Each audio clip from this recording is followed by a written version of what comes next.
Well, we are continuing our study in the book of First Chronicles, the history of Israel, and of course, the kings of Israel as well. Now, First Chronicles chapter 5 is our scripture reading, and I've titled this devotional, The Wise Foresee the Dangers of Compromise. First Chronicles, then, chapter 5. Well, here we have the genealogical record of the 12 tribes of Israel, continuing in our scripture reading today. Now, the focus is the 2½ tribes that settled on the east side of the Jordan River. I'm going to refer to them, continuing in this devotional, as the Transjordan rivers or Transjordan tribes. Now, we have in chapter 5, verses 1 through 10, the tribe of Reuben. Now, the introductory verses of First Chronicles 5 explain how Reuben, who was the firstborn of Jacob, came to suffer the loss of his inheritance.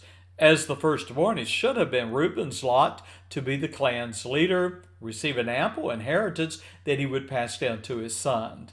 But such, however, would not be the case. Reuben, if you remember, committed a great sin by lying with his father's concubine, now concubine being a lesser wife of Jacob, but nevertheless his father's wife in Genesis chapter 35. Now, Reuben's sin brought generational consequences for himself and his family. In fact, he forfeited his inheritance and the distinction of his lineage as a tribe. And so, as a result, Joseph's sons, Manasseh and Ephraim, became distinct tribes in Israel and, in effect, replaced Reuben as one named among the 12 tribes. And furthermore, the leadership of the 12 tribes of Israel fell to the tribe of Judah rather than to Reuben. Now, Judah, whose lineage emerged to become superior to his brethren, in fact, it culminated in chapter 5, verse 2, with David as the chief ruler. Now, the great landmass that Reuben was given was on the east side of the Jordan River. It is described in chapter 5 and verse 9, and also includes the victory of Reuben over the Hagarites. Now, we could say more about that, perhaps we will later, but let's just keep going and consider then, if you would, chapter 5, verse 11 through 17, the tribe of Gad. Now, Gad was Jacob's seventh son, whose mother was Zilpah, again, Jacob's concubine. Now, like the tribe of Reuben, the sons of Gad settled also on the east side of the Jordan River, occupied land extending north to Gilead. And of course, as you read verses 12 through 17, you'll notice that there are prominent names of the Gadites that were listed here. And then we have the defeat of a confederacy of heathen nations, chapter 5, verses 18 through 22. Now, the genealogical record in the Chronicles was interrupted by a historical event. Now, we're not told that the Transjordan tribes, that is the sons of Judah, sons of Gadites, half-tribe of Manasseh, we're told they were valiant men able to bear buckler and shield and to shoot with bow and skillful in war. Now, those tribes went to war against the Hagarites, with among them also mentioned Jeter, Nephish, and Nodab. But the one that we're kind of interested in is the Hagarites. Now, we're not told what the catalyst of the war was, but I suspect it may have been for the possession of the fertile pastures that we know were on the east side of the Jordan River at that time. Now, the Transjordan tribes enjoyed a glorious victory over their enemies. However, their military skill did not win the battle. In fact, we read that Reuben, Gad, and Manasseh were helped against them, their enemies, and the Hagarites were delivered into their hand and all that were with them, for they cried to God. The 2½ tribes cried to God, and he was entreated of them because they put their trust in him.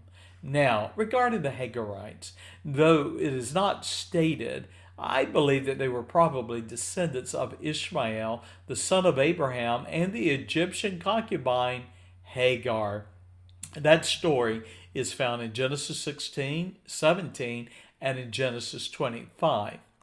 Now, if so, the Hagarites, which perhaps descending from Hagar, would make them the ancient ancestors of today's Arabic nations in the Middle East. Well, we come to the half tribe of Manasseh, chapter 5, verse 23 through 24. Now, a portion of the genealogical record of the half tribe of Manasseh is given, including the names of 7, quote, mighty men of valor, famous men, heads of the house of their fathers. That's found in chapter 5, verse 24. And then we must too come to a tragic failure. First Chronicles 5:25 through 26 gives us the story of that tragedy. Now, we have seen then that the Transjordan tribes were mighty men of war, and God prospered them.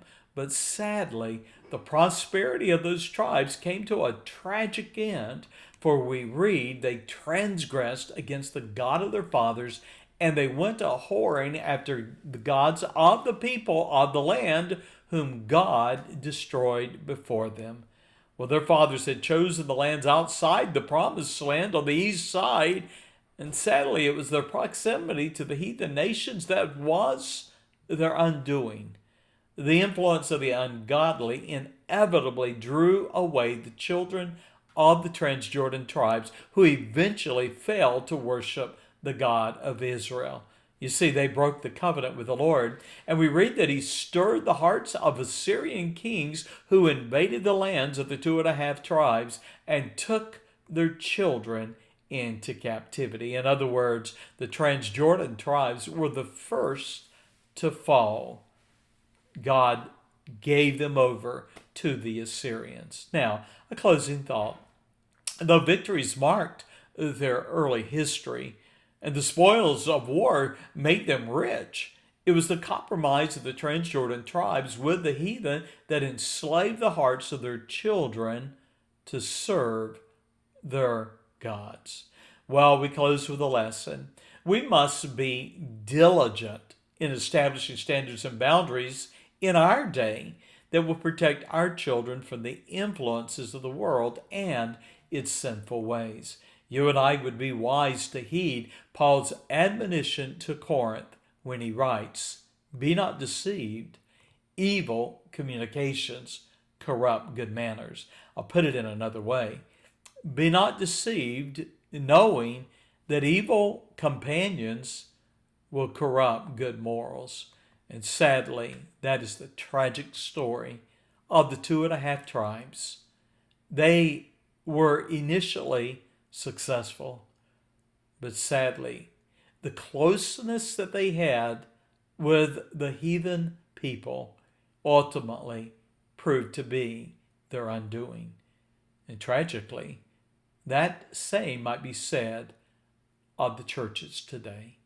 Well, my friend, let us be separate, dedicated to the Lord, and followers of his truth. The Lord bless you. Thank you for being a part of this Heart of a Shepherd.